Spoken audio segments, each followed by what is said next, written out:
우리 귀한 할렐루야 성가대에 찬양에 감사드립니다. 성령 하나님은 저와 여러분을 하나 되게 하셨습니다.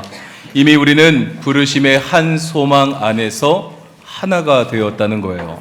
그런데 내 안에 있는 죄가 문제입니다.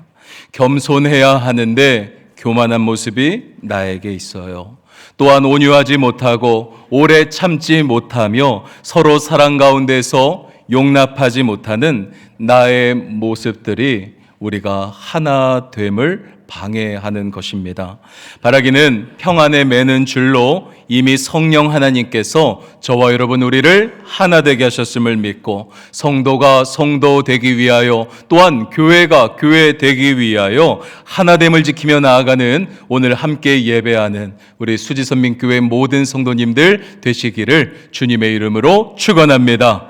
오늘 주신 말씀 보니 주님은 교회의 하나됨을 위하여 우리에게 선물을 주셨습니다. 뭘 주셨다고요? 선물을 주셨습니다. 어떤 선물을 주셨는가? 특별히 각 사람의 분량대로 이 은혜의 선물을 주셨다고 성경은 기록합니다. 여러분, 오늘 우리가 읽은 본문 7절의 말씀인데요. 이런 말씀 있죠. 우리 각 사람에게 그리스도의 선물의 분량대로 은혜를 주셨나니. 아멘. 여기서 말하는 은혜, 나에게 주신 은사를 의미합니다. 그런데 은사라고 하는 것, 여러분 이게요, 나를 가장 잘 아시는 주님이 나에게 가장 필요한 것, 나의 분량대로 주시는 것을 은사라고 이야기합니다. 그러니까 이런 거예요. 제가 받은 은사가 다르고요, 여러분들이 받은 은사가 다 다른 것입니다. 그런데 여기에는 뭐가 더 좋고 나쁘고가 없는 거예요. 아니, 목사님이 받은 은사가 더 좋지 않을까? 부럽다? 여러분, 아니라는 거예요. 왜냐하면 저마다 우리는 그리스도의 은혜에 따라 선물을 받았기 때문입니다. 그래서 영어 단어로 표현하면 이건 리워드가 아닌 거죠. 내가 주님의 일에 더 충성하니, 내가 주님의 교회에 더 많은 헌금을 하니 그 보상으로 더 좋은 은사를 받는 게 아닌 것입니다.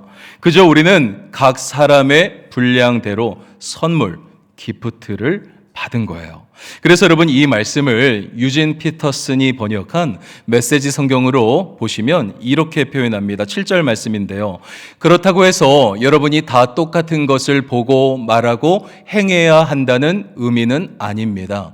우리는 저마다 그리스도의 은혜에 따라 각자에게 알맞은 선물을 받았습니다. 말씀합니다. 여러분, 무슨 말이에요? 각자에게 주어진 은사가 다 다르다는 것입니다.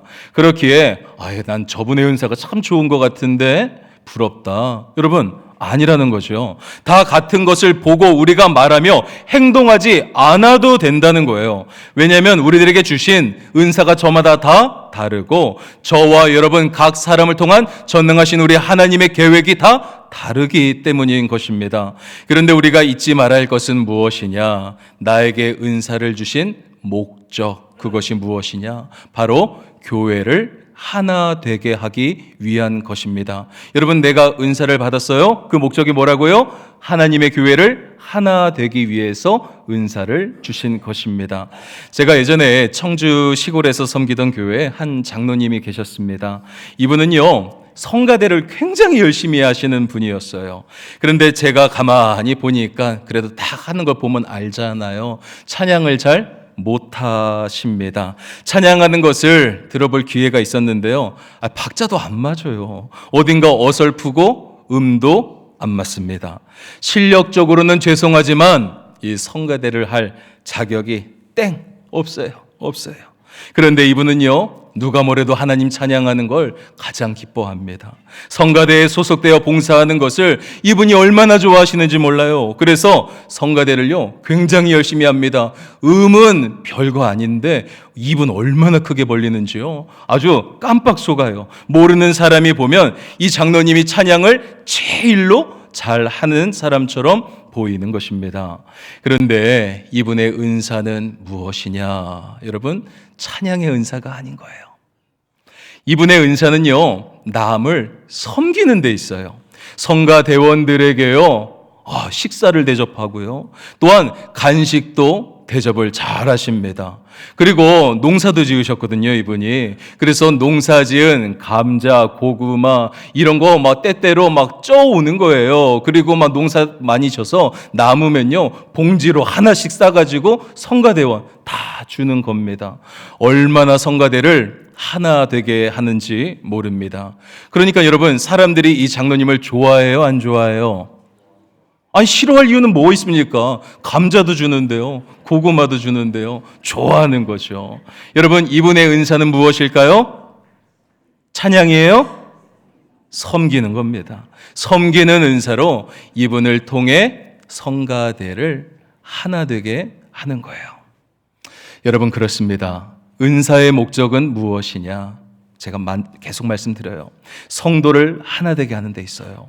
그리고 교회를 하나 되게 하는데 은사의 목적이 있습니다.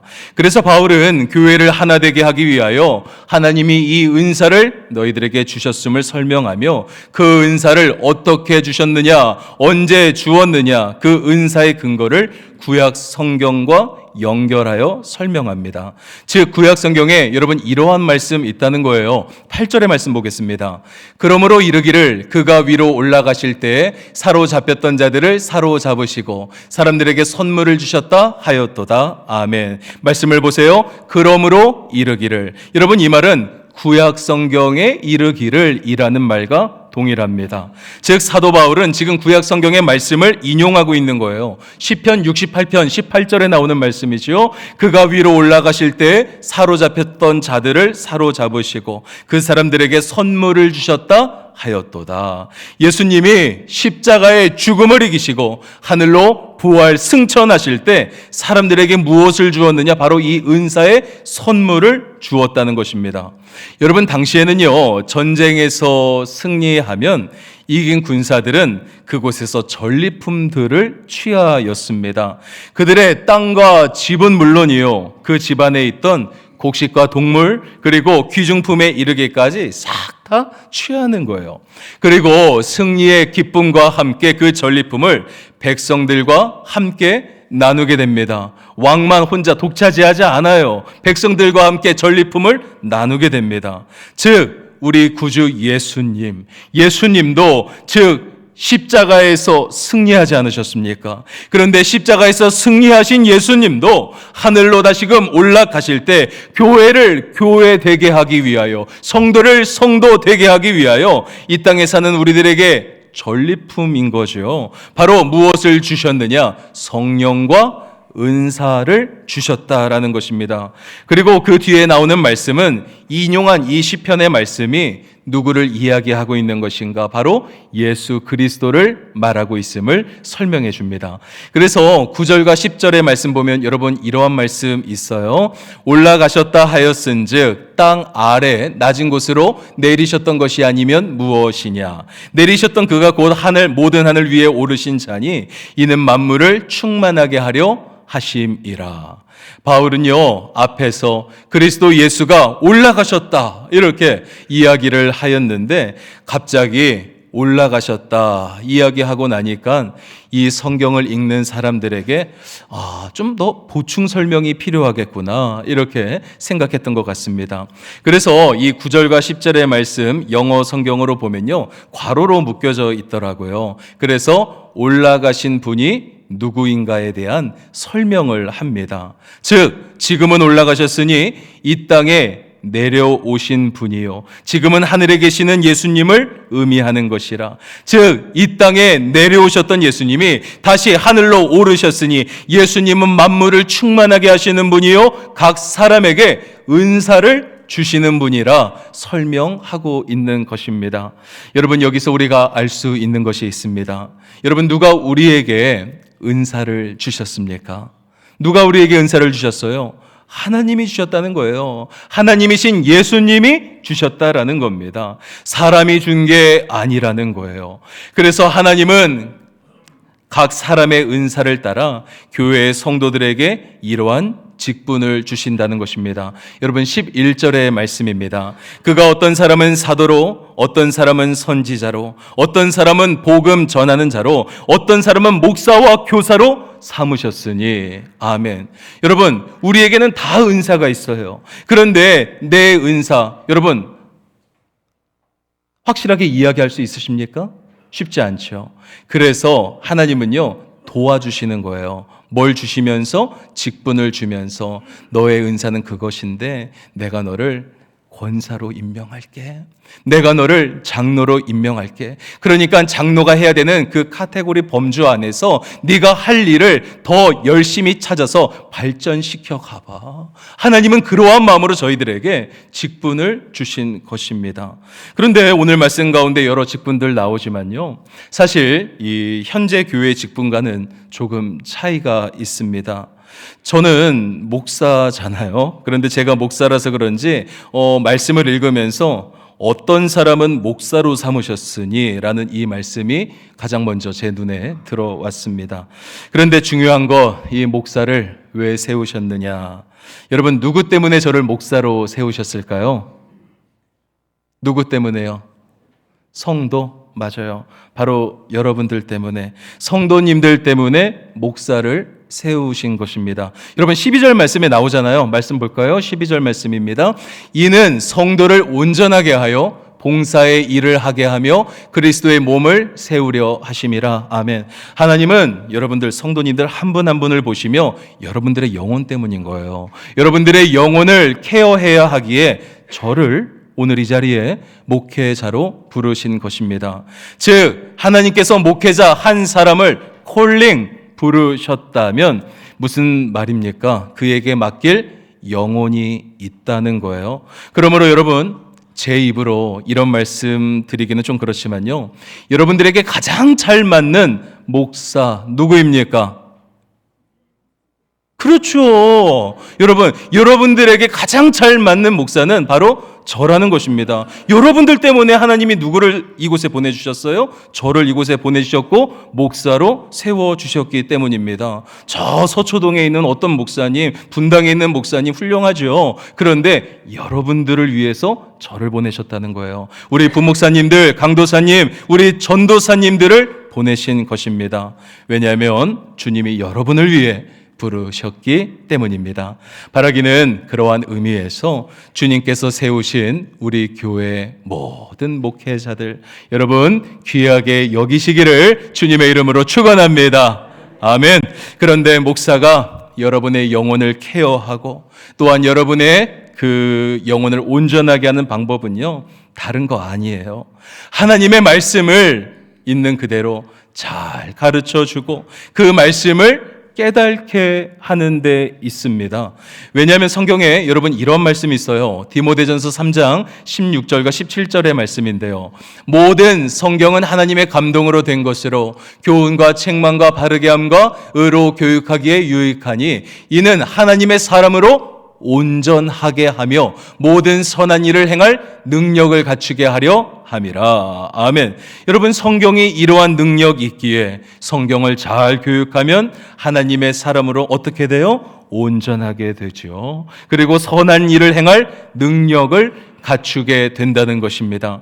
그러니까 목사는 어떠한 일을 해야 하느냐? 하나님의 말씀을 잘 전달해서 여러분 성도들을 깨우치고 또한 성도들을 온전하게 해야 하는 것입니다. 우리가 지난주부터 전교인 성경 통독을 다시금 시작하였습니다. 여러분 질문합니다. 여러분 성경 읽으셨습니까? 왜 대답이 작죠? 여러분 성경 읽으셨습니까? 아멘, 아멘. 읽으시기를 바랍니다. 여러분이 읽도록 그 말씀을 깨우치도록 온전한 성도가 되도록 저는 계속 권면해야 되는 거예요. 그런데 이러한 질문 드리고 싶습니다. 여러분 성경 읽으셨는데요, 그 성경이 어렵습니까? 아니면 쉽습니까? 난 성경이 너무 쉬워요. 쉽다 한번 손 들어보셔요. 아무도 없잖아요. 그럼 난 성경이 어렵다. 성경이 어려우신 분 손 들어보십시오. 대부분입니다. 안 되신 분은 뭐예요? 안 읽었어요.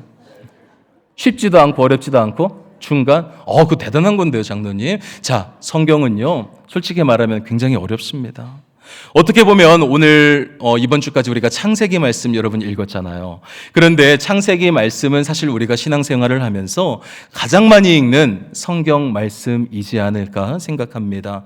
왜냐하면 그 이유가요, 성경 좀 읽어보려고 마음 먹으면요, 가장 먼저 폈다가 가장 먼저 덮는 부분 어디예요? 요한계시록 아니잖아요. 여러분, 창세기입니다. 그래서 많이 읽었어요. 그런데 여러분, 이 성경이 참 신기하죠. 읽어도 늘 새롭고 새롭도다. 늘 성경이 여러분 어려운 거예요. 사도행전 말씀을 보시면요, 성령 하나님의 인도하심에 따라 빌립 지사님은 에디오피아 내시를 만나게 됩니다. 하나님이 그를 만나시게 인도하는 거예요. 그런데 그가 수레에서 무엇을 하고 있는가 보았더니 덜컹거리는 수레에서 여러분 그가 성경을 읽고 있었습니다. 그래서 빌립은요 그에게 묻습니다. 아니, 이 성경이 지금 이해가 되십니까? 사도행전 8장 30절과 31절의 말씀입니다. 빌립이 달려가서 선지자 이사야의 글 읽는 것을 듣고 말하되 읽는 것을 깨닫느냐? 대답하되, 에디오피아 내시가 뭐라고 대답해요? 지도해주는 사람이 없으니 어찌 깨달을 수 있느냐 하고 빌립을 청하여 수레에 올라 같이 앉으라 하니라 말씀합니다. 대답하되 지도해주는 자가 없으니 어찌 깨달을 수 있느냐?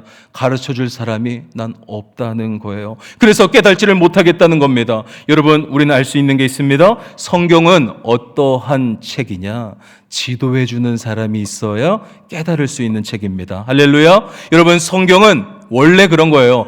왜 나만 이렇게 성경이 어려운가? 아니라는 거예요. 여러분, 성경은 원래 어렵습니다. 그래서 말씀을 깨우치고 또한 풀어줄 주의 종을 보내주시는 겁니다.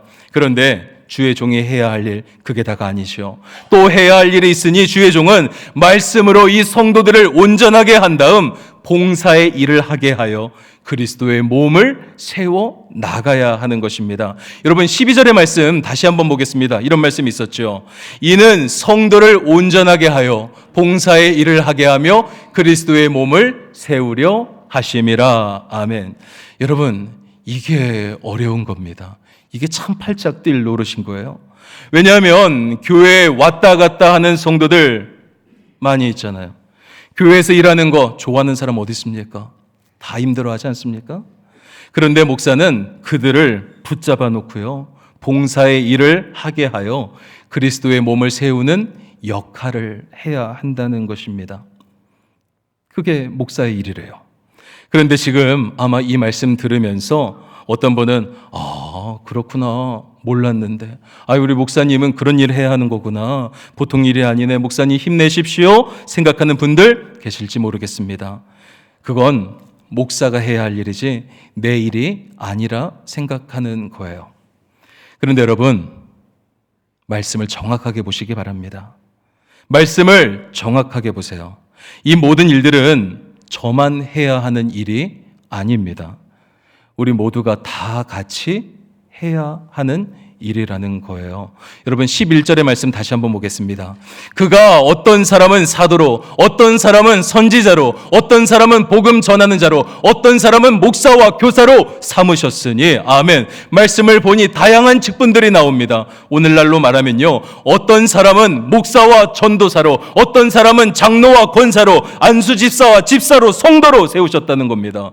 또한 하나님을 찬양하는 성가대로, 또한 교회학교 교사로, 안내팀과 헌금위원, 또한 주차봉사위원으로 저와 여러분을 세우셨다는 의미입니다. 그런데 그 목적은 무엇인가? 여러분, 주님이 우리를 왜 부르셨습니까? 우리가 이 일을 왜 해야 합니까? 성도를 온전하게 하여서 봉사의 일을 하게 하며 그리스도의 몸을 세우기 위함입니다. 여러분, 이제는 12절의 말씀, 나에게 주시는 말씀으로 여러분 받아 우리 다시 한번, 이번에는 우리 함께 한 목소리로 읽어보겠습니다. 12절입니다. 시작. 이는 성도를 온전하게 하여 봉사의 일을 하게 하며 그리스도의 몸을 세우려 하심이라. 아멘. 여러분, 모든 사람을 다 목사로 세울 수 없습니다. 그러면 말하는 사람이 너무 많아져요. 안 돼요. 안 돌아가요. 모든 사람이 다 장로가 될 수 없습니다. 교회가 나눠져요. 각 사람에게 주시는 은사를 따라 우리 하나님께서는 직분을 주시기 때문입니다. 그런데 기억하십시오. 이 직분을 주신 목적은 단 한 가지입니다. 다 똑같아요. 성도를 온전하게 하여 봉사의 일을 하게 하며 그리스도의 몸을 세우기 위함인 것입니다. 이 말은 무엇이냐? 모든 사람이 다 예외가 없어요. 하나님 입장에서는 교회를 세워나가는 일에 저와 여러분 우리 모두를 쓰실 계획, 그 목적이 있다는 말입니다. 목사님, 저는 은사가 없어요. 아니요, 있습니다. 목사님, 저는 이제 나이가 많아서 저는 부족해서 하나님이 이제는 안 쓰실 것 같아요. 아니요, 반드시 쓰십니다. 쓰시려고 여러분을 오늘 성도로 부르신 거예요. 교회가 여러분 어떤 곳인지 아십니까? 한 사람의 가치를 소중히 여기는 곳, 그것이 바로 교회입니다. 세상에서는 어떻습니까? 세상에서는요, 똑똑한 사람, 그리고 잘난 사람만 여러분 쓰잖아요. 능력이 없으면 그만두래요. 버립니다.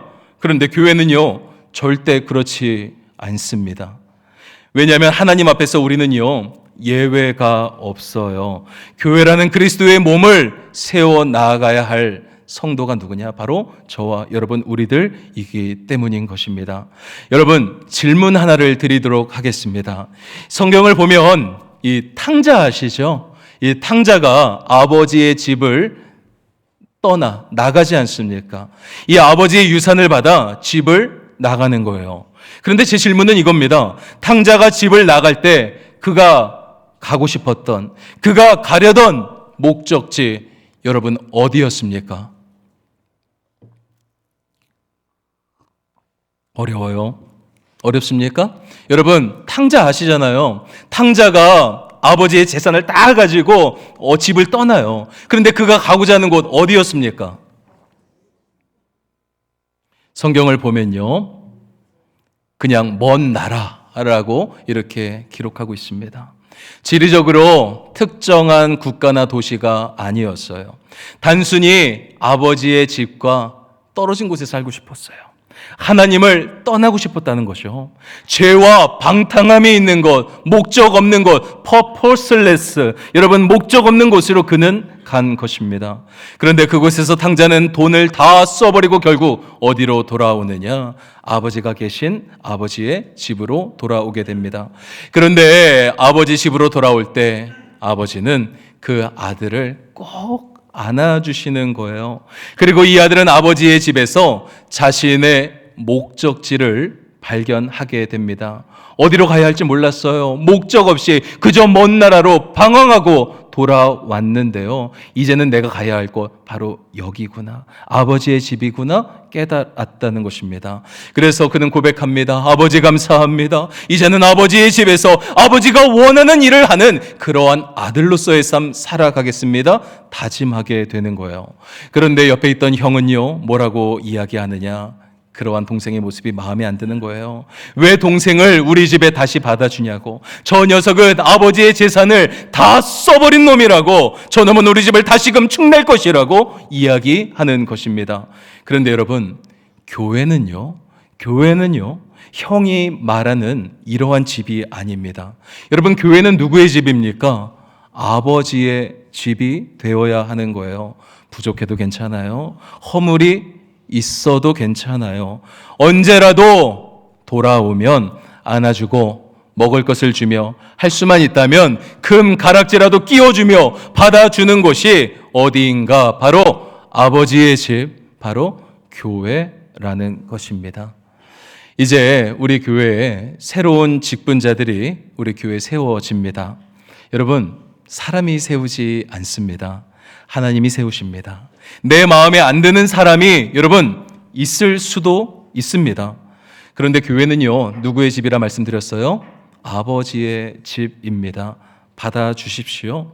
그리고 서로 다른 우리가 하나 되어서 주님이 우리를 부르신 목적, 성도를 온전하게 하여 봉사의 일을 하게 하며 그리스도의 몸을 세우고자 함을 깨달아 한 마음으로, 우리가 한 마음으로 같은 일을 하는 성도가 되어야 하는 것입니다. 여러분, 우리들은 다 다릅니다. 받은 은사도 다르고 또한 우리의 직분도 다 다릅니다. 그런데 여러분, 음악으로 말하면 흡사 이런 거예요. 다 다른 목소리입니다. 실력도 다 다릅니다. 그리고 서로 다른 악기를 가지고 있어요. 그런데 우리는요, 주 안에서 하나 된 성도는요, 주 안에서 한 노래를 부르는 것입니다. 주 안에서 원송을 하는 거예요. 바라기는 오늘 이 주일 아침 시간 우리에게 주시는 이 하나님의 말씀 들으며 우리가 주님이 부르신 그 사명 따라 같은 일을 하며 주님의 몸된 교회 세워나가기로 다짐하고 결단하는 우리 수지선민교회 모든 성도님들 다 되시기를 우리 주님의 이름으로 간절히 축원합니다. 이 시간 우리